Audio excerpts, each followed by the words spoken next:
Today's May 4th, 2025. Mm-hmm. May 4th. Why is that date sticking out? What's May? The Kent State issue. Kent State.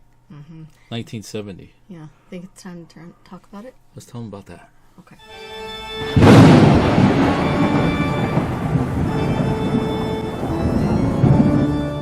Parapeeps, and welcome to another episode of Our Haunted Travels. I'm your host, Sean Donnelly. I'm your co-host, Marianne Donnelly. In this video, we're going to tell you about the May 4th, 1970 Kent State shootings. We've actually been to that location, well, not recently, September. And we were there again, but we'll talk about it in a second. But before we get into that, if you're into the paranormal, history, forensic, and travel type videos, make sure you hit that subscribe button and ding that little bell so you hear from us next time we post a new video.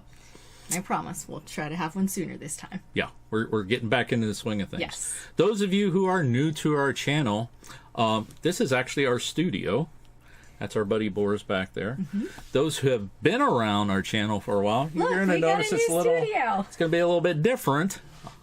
We don't have our lights yet, but they're coming. Yes. Normally, we don't. Well, it's about 50-50. We normally don't sit here in the studio and do the videos. We actually take on location, and then sometimes, like with this video, we do both. So we're going to have some footage where we take you to the actual May 4th. They call it the May 4th. Memorial Museum, and show you around there. Mm-hmm. And then what we would like to cover is, well, that'll be like the history part. We like to cover the history, if there's any paranormal that goes on with that place, and our personal experiences. Right? Mm-hmm. So that's what we're going to do with this location.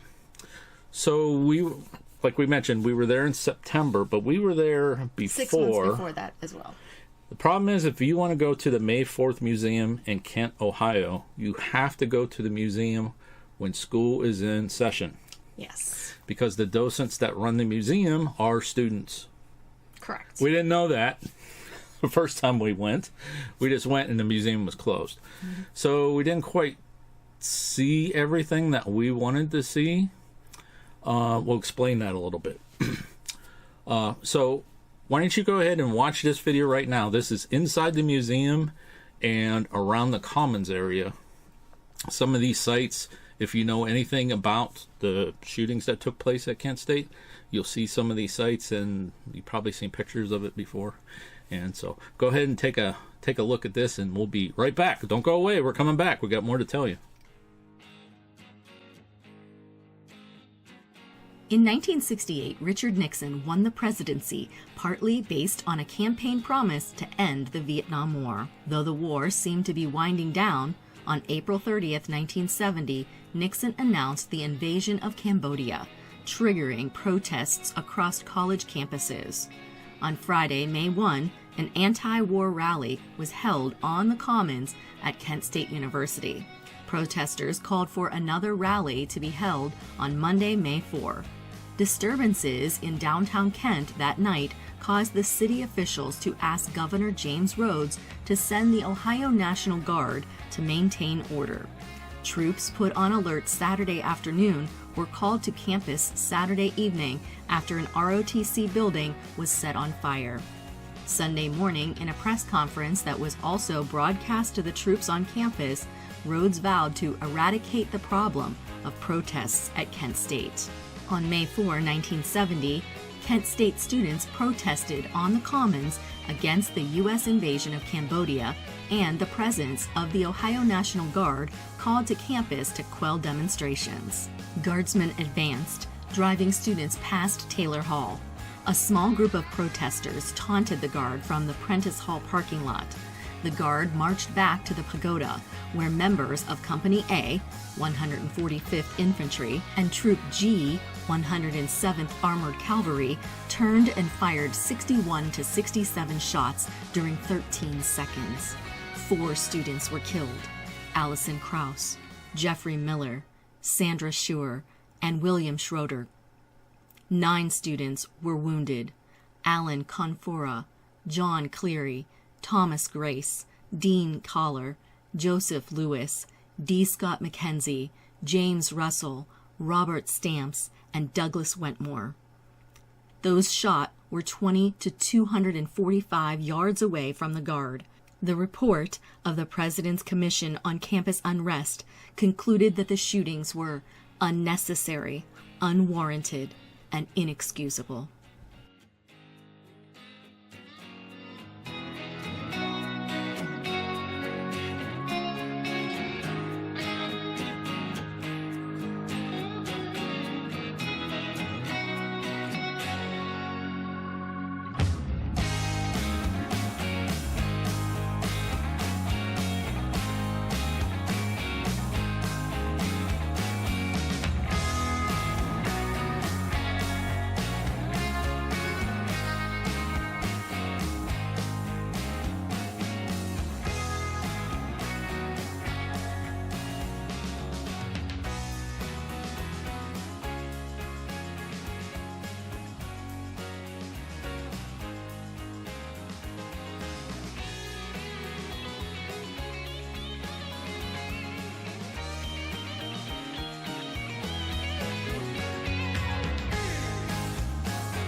right, so that was the history of Went Down on May 4th, 1970. And the next clip that we're going to show you is around the other side of the building, which we weren't aware of when we were there the first time. We found out when we went back the second time of where the shootings actually took place. Now, there are some photos in here that are a little bit graphic. You've heard me say the word shooting, that kind of stuff. Hey, this is historically accurate. If YouTube's going to block this video and turn it down, they're blocking history. You know, I don't know how to get around it and use other words, and it's not going to be monetized anyway, so it is what it is. we are bringing you history and our haunted travels. Okay? So let's talk a little bit. Stay tuned. We'll take you to the areas where the shootings took place. But let's talk a little bit about the paranormal claims. Now, when I started putting together all these clips and all of our media and everything, I thought, I really don't have a location in the Panic D database for this. Let's see what's out there. Kent State University is off the charts with paranormal claims throughout the entire campus. You can actually check that out on Panic D. It's number 2174. A lot of universities end up being there's a lot of stuff. Having a lot of hauntings. But as far as paranormal related specifically to the shootings, there is some residual claims. People have claimed to hear gunshots, screams, things of that nature, which makes sense because that was a highly volatile, tragic event. Yep. Lots of energy. Right. Also, in the next clip that you're going to watch, we talk about the girl that was from Boardman, Sandra Schuer, correct? If you want to know more about Sandra Schuer, we just put out a new book series. I was going to say, we just put out 2 new books. 2 new books. Go ahead and hold that one up. Volume 1, Volume 2, Mysteries of the Mahoning Valley. Sandra Schuer is actually from Boardman, Mahoning County. She's in Volume 2. It's a little bit more detail about her. I'll have links in the description for our books if you're interested. But this is the next in our series of All Haunted Travels talking about the Mahoning Valley. Personal experiences. So it's not simple to find the museum. True. We do mention at the end of this next clip on how you can get there easier. We'll just tell you here to look for Prentice Hall parking lot. Yes. And that actually is the location of most of the shootings that took place. But that's where we parked, and there's a placard for the May 4th Museum there where you park and you go into it. Secondly, what I found strange is the memorial is on the other side of where everything went down. Like, it's nowhere near. Right. When we went the first time, we did not find the parking for the memorial. No, we parked we walked far away. Yeah. Walked a ways to it. But we found the memorial. No problem. Okay, great. We saw the building where it said, "Hey, here's where the museum is," but obviously it was closed. So then we saw some of the placards, and we were kind of looking at, here's where they had the demonstrations, basically, by the protests. That special. It's called the Commons area. Yeah, but I don't even know what they call that thing. Victory Bell. The Victory Bell. Victory Bell. And so we thought, like, okay, everything happened here. But I did think, like, it was weird. Well, I remember that there was seeing the really markers and everything where, like, you'll see it in the next video, where they marked off where the 4 were killed. But we couldn't find them when we were there the first time. And in all the pictures from the past, there was always, like, roads. Right. And there weren't, like, any roads. So I'm like, okay, well, maybe things have changed in 55 years, but that wasn't it. But when we went back the second time in September, school was in session. We got to go inside the memorial. And then once you're in the memorial, you walk around to the other side and you're like, oh, there it is. That's where everything took place. And everything clicked in. And then we had it like a personal goal to find all the markers. Right. Which we did. Yes. So we're going to share that with you now. And that might be the end of this video. Is there anything else you want to add before we go there about personal experiences? Well, like, you do feel still when you're there, you feel like the emotions. All the people. Like, I remember, and you'll see it in the video, when I was reading the placard for that metal sculpture with the bullet hole in it.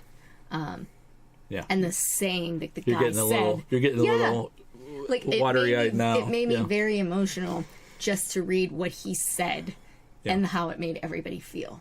Yeah. That's how it made me still feel. It's a very emotional place. And it,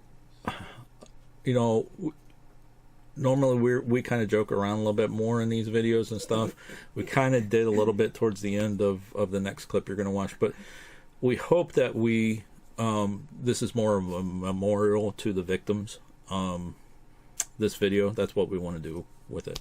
Like I said, it's been 55 years. This is going to come out May 4th, and so take a look at this, and we hope you like what we did.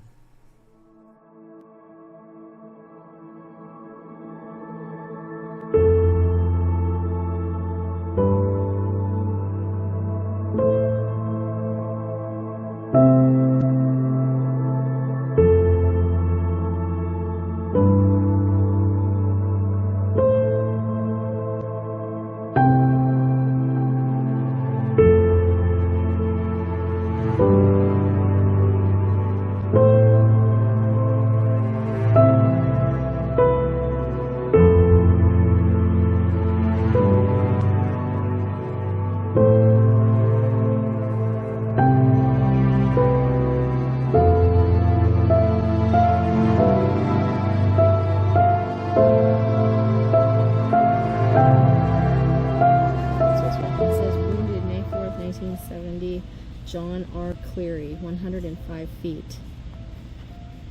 That's about right, because they were right up over there.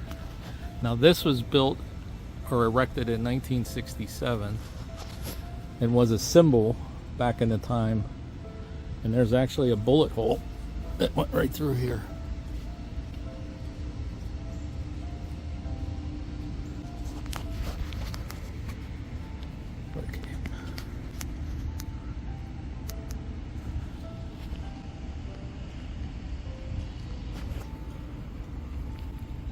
What's that placard say, Mayor?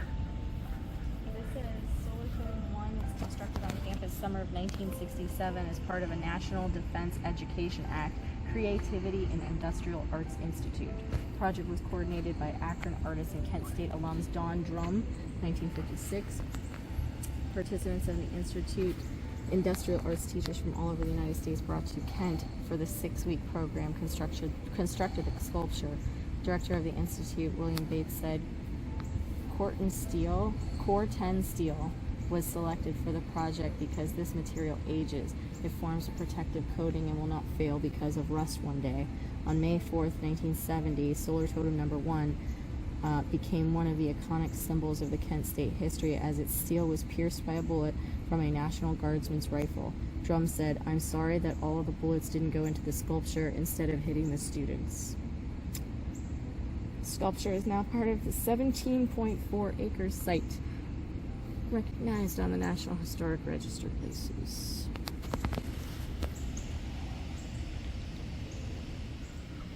So much Joseph Lewis, 75 feet, which is about where that marker is right there. Alright, so we got the pagoda and the rifle. So 75 feet from there to here. So that's Joseph. And then there's the bullet hole. The bullet hole. And on the other side is the first one that we saw. The first little circle for John Cleary. And then down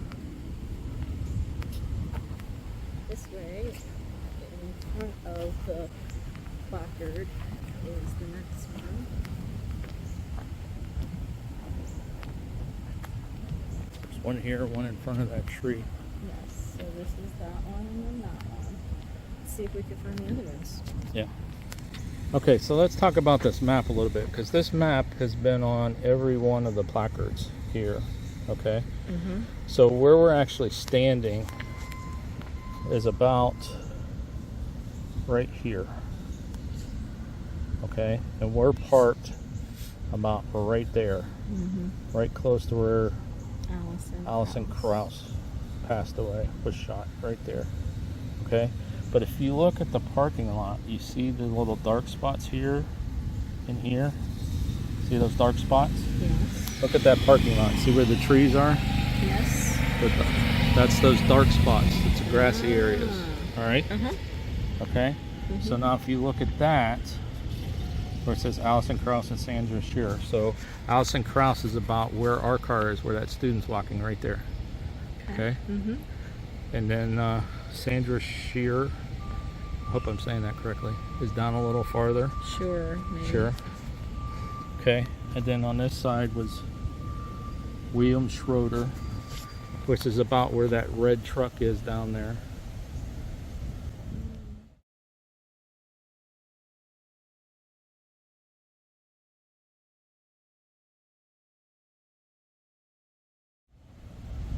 Well, maybe towards us a little bit more. Maybe a little bit.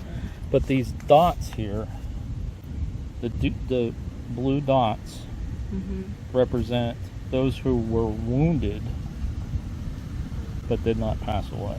So Yeah, they were and shot. And this dot right here, Is we just saw a marker for. right up there. We just did the clip. And here's another one right here. This one here is Thomas Grace, 163 feet. So right there where that pagoda is the placard of where the guardsmen were firing that direction. But here's what's strange is back that way,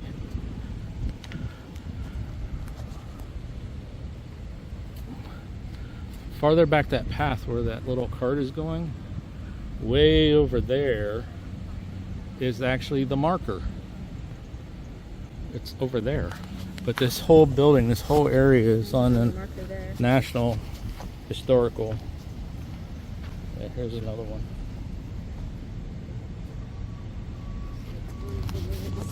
Alan Kinfora, 176 feet. Okay, so this one's William Schroeder. Okay. And there's one over there.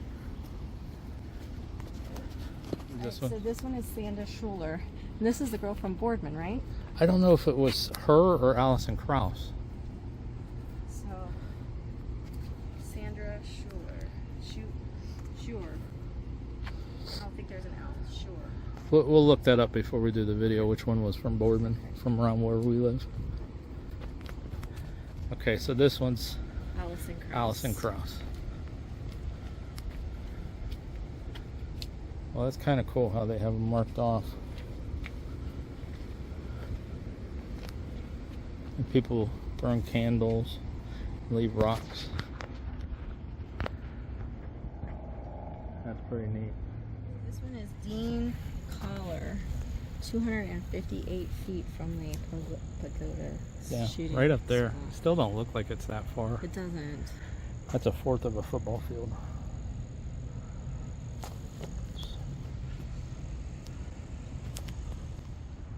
Okay, so So this is Douglas Wentmore, 296 feet. And so again, for orientation.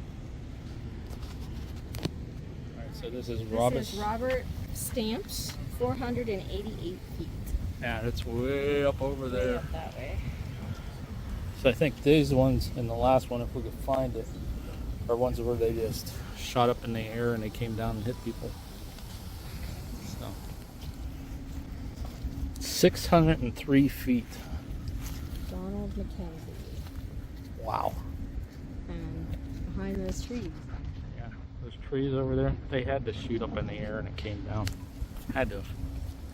Right? Yeah. So here's our car right here. I don't know how we find this parking spot. I don't know. It's difficult to find the parking for here. And there's a bunch of students walking here. But we're right behind Allison's spot right there. This is a spot for Jeffrey Miller where he was killed.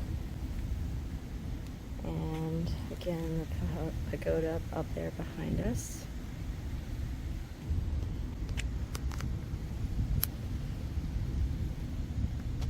Okay, so we just spent an hour and a half looking for this one. It wasn't an hour and a half, but it was a while. Because my wife wouldn't believe me, it was down this direction. I have you fixing your hair in the mirror, so you know. Okay. All right, so James Russell's spot of wounding is actually inside of this building now. It's 10 feet southeast of this marker inside the gym annex. Are you sure? That's what the placard says. Didn't believe me, did you? Did you believe me? I thought it was going the wrong direction because all the other shots are that way. Yeah. Why is this one this way? I don't know. All right, so we've been here at the site here for a while. We walked the whole parameter of the entire historical site for Kent State, May 4th, 1970, where it went down, and hopefully we documented all the different locations and sites and everything. I still don't understand why the memorial is like opposite of where everything happened. Was, yeah. I don't know. And we've also noticed there's something weird going on with our phones, so we've got to get that figured out for this next trip that we're going on tomorrow. Yeah. Anyways, anything else you want to add to this? Just, again, going to locations where historical things happen and being in the moment. And even if it's someplace that you go to on a regular basis, take a break. Read the placards. They're there for a reason. Something went down. Like this whole time we're here, we're seeing these students just walk right on by. They're looking at us weird because we were looking for all the little placards and spots and everything. Like, what's going on? You ran into a former student. Yep. What are you guys doing here? We're on an adventure. Yeah. But all right. Hey, till next time. Thanks for watching. And happy hunting. Okay, so yeah, the GPS actually takes us to the street, but in fact, the museum is actually that way. So just go all the way, if you want to, all the way down Midway until you get to the parking lot that says May 4th Museum. Historical, but it's also a different. It's just a parking lot, but it has on the placard. Prentice Hall parking lot. Right. And that gets you to the right place. Let us know if you like this video by hitting that thumbs up. Also, if you'd like to see more videos from us in the future, support our channel by hitting that subscribe button and dinging that bell so you get notified the next time there's a video from Panic D Videos. Thanks for watching. Happy hunting.